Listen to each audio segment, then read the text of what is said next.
Hi everybody, today we're going to tackle a great tune for the C-sharp D box called The Sailor on the Rock. It's a very simple but very popular reel in the key of D. It's been popular for a long time. It's a great tune for the C-sharp D box, as I said. It's also perfectly playable on the one-row melodeon or any box with a D row. I think only in the second part do I use the outer row F sharp to make things a little bit easier for myself. Apart from that, you can play everything on the row. And this tune has been a favourite of many box players.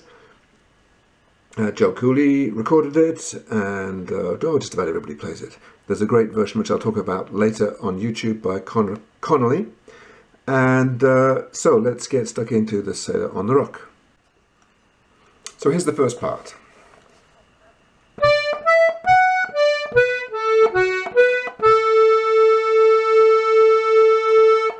Again.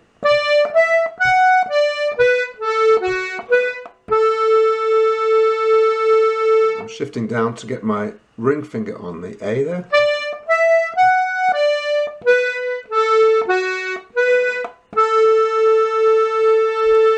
After that A.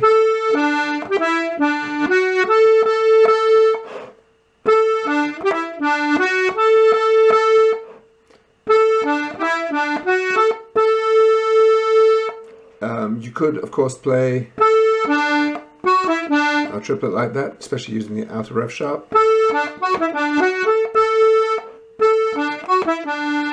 But I think it's just as well. And of course, if you're playing a one row, that you'll have to do this.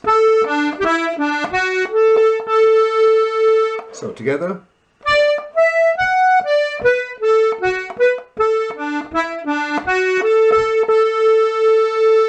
Let's carry on. It's very similar.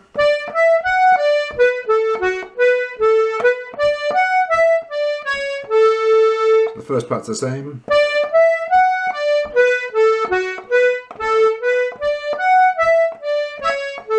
So that little run up and down.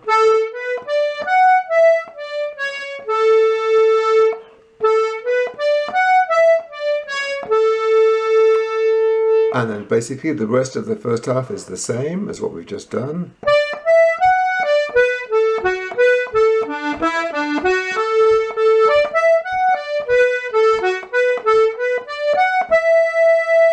But we might start on that E there, okay?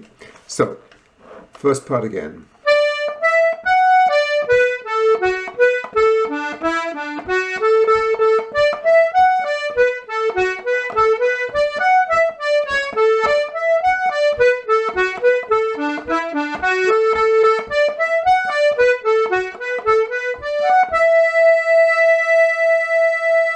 Okay, couple of things we can change. We can sometimes, instead of playing, you just go.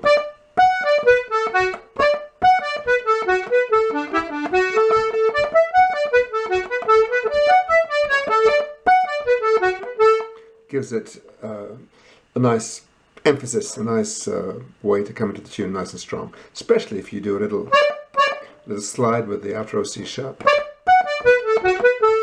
Okay, another thing you might do, if you're interested in the chords, instead of going, you could just stay on that B. Maybe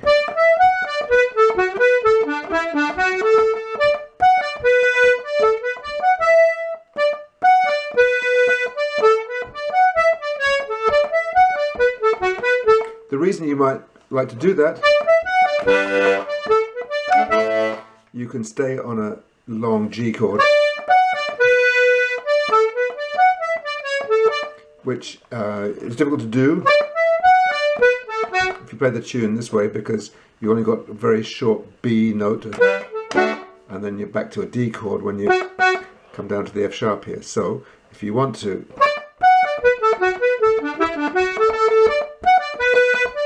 that would be a nice place to get a strong G chord in. We'll look at chords in a minute. Okay, so that's the whole first half. Let's do it one more time. Here we go. 3, 4.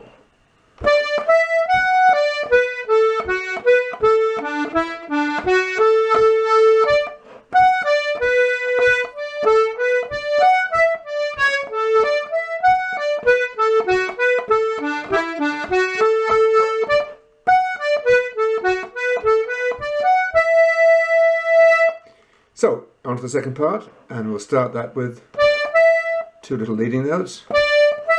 And get your index on your F sharp.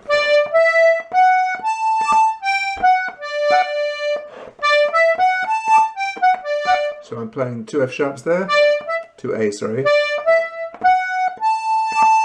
with a little grace note.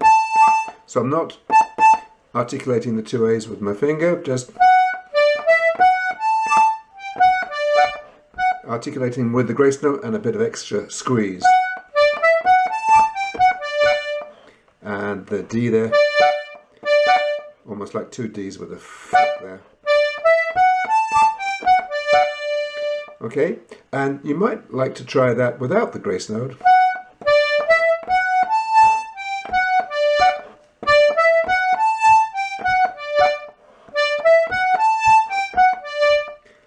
Just using extra bellows pressure too. When that sounds good, you can add back in the grace note. The next 3 notes I'm going to play are G, F sharp, G, and I'm going to use the outer row. About the only place in the tune where I do use the outer row here.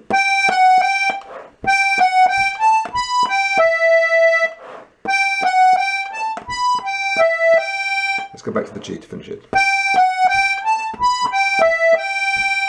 So the start of the second part, pick up notes.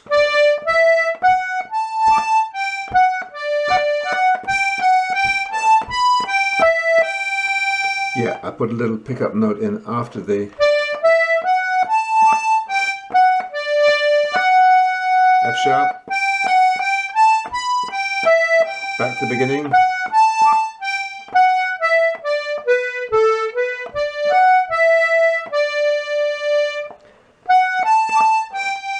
we go down the scale here.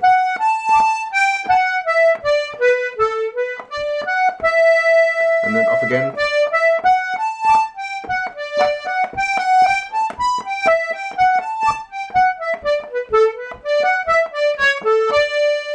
And then we're back off to the races with the back to the first part. Let's play that whole second part.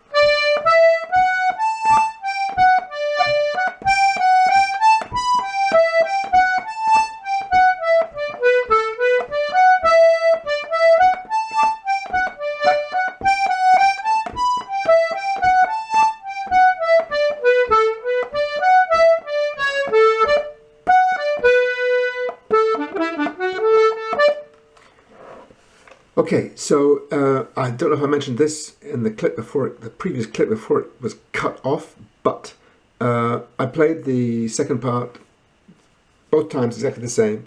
Very often you'll hear people do a slightly different phrase just in the ending phrase, just the descend.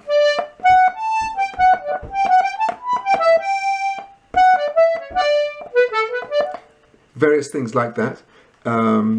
I don't have a good version in my head, but if you go and listen to a few versions on YouTube, you'll hear people doing some interesting things. One version I would really recommend would be that of Conor Connolly. If you look for the clip Conor Connolly at the Graham Kjol TG4 Graham Kjol performance of a couple of years ago, and he plays Drowsy Maggie and the Sailor on the Rock. Really cracking version, really well worth studying. He plays on a D sharp box, so the tune comes out semitone sharp, so it's difficult to follow along, but if you listen carefully you'll hear some great variations and ornamentation and great swing and everything. Alright, so there we have it. Now let me try and show you some possible basses. Really very simple basses. You could easily play this melodeon style the whole way through, just using the D, A basses.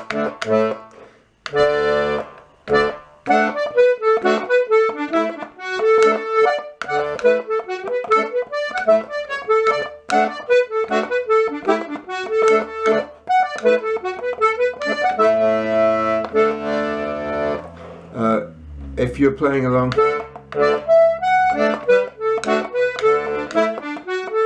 want to get the G chord in there.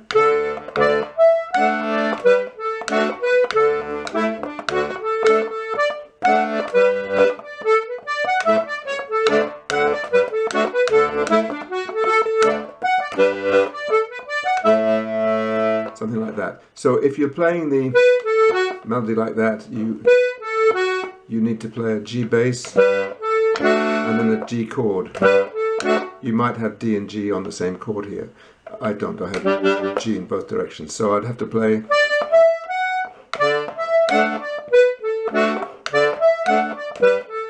like that.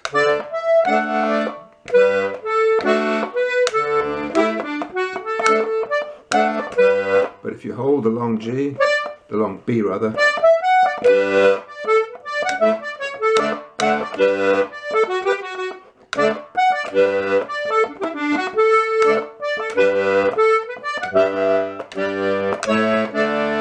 sorry, getting a bit mixed up there. So that's basically, and use the same three chords, D, G and A in the second part. G, A.